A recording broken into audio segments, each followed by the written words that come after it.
Santa Barbara is a truly exceptional grape growing region for Pinot Noir. We have two very unique areas that are very cool and have a lot of marine influence, with daily fog and very extreme breezes that blow in off the Pacific Ocean. These two areas are Santa Rita Hills and the Santa Maria Valley. At Fess Parker, we employ some whole cluster fermentation. It's where the cluster itself is actually put into the fermenter, this being a very small 1.5 ton fermenter, the cluster being intact, so where the berries are still intact with the stem. And then the rest of the grapes are actually destemmed and then put into the fermenter on top of the intact clusters. So we're typically doing around 20 to 33% whole cluster fermentation in our Pinot Noir. Right now this Pinot Noir is actually on cold soak, and we're just letting it extract color and from the skins. And along with the color comes some tannin and some beautiful fruit flavors.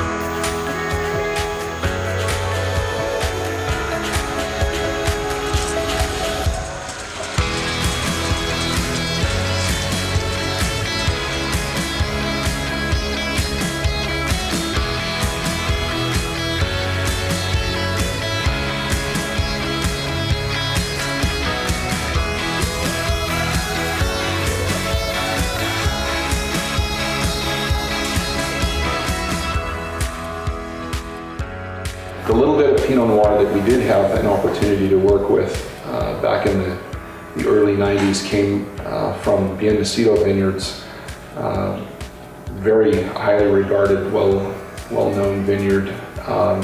The Miller family, they were kind enough to give us access to a very small amount of Pinot Noir. In probably 92 or 93, we started to have a dialogue with the Miller family about possibly planting some acreage for us. So I think it was probably sometime maybe around 93 that we actually developed a block of Pinot Noir out there specifically for the Parkers.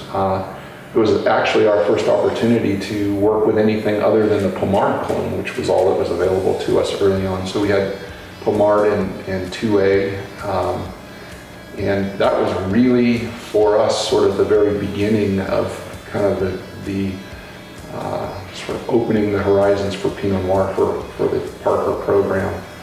Shortly thereafter, we actually bought Ashley's Vineyard and even further kind of developed a spectrum of different Pinot Noir clonal selections to add to the palette.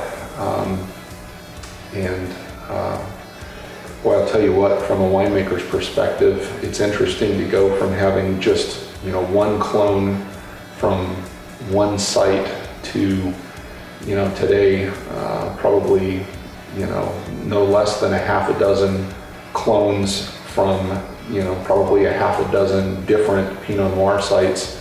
It's been a fun process.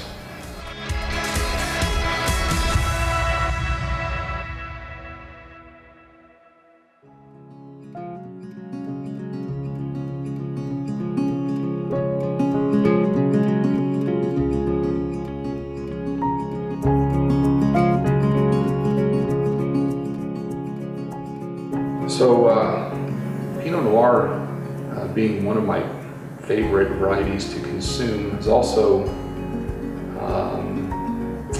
somebody once said it's the holy grail from a winemaker's perspective. Santa Barbara County is an interesting area for Pinot Noir. It's a very diverse growing region. We can grow and produce kind of an interesting spectrum of flavors in Pinot Noir here. But it's a fun grape to work with. Never manhandle Pinot Noir. You basically there are a lot of great varieties that you can get in and sort of push them one way or the other. Pinot Noir is its own sort of, it does its own thing, and the more you try and manipulate it, the more you try and push it in a direction, the more it pushes back.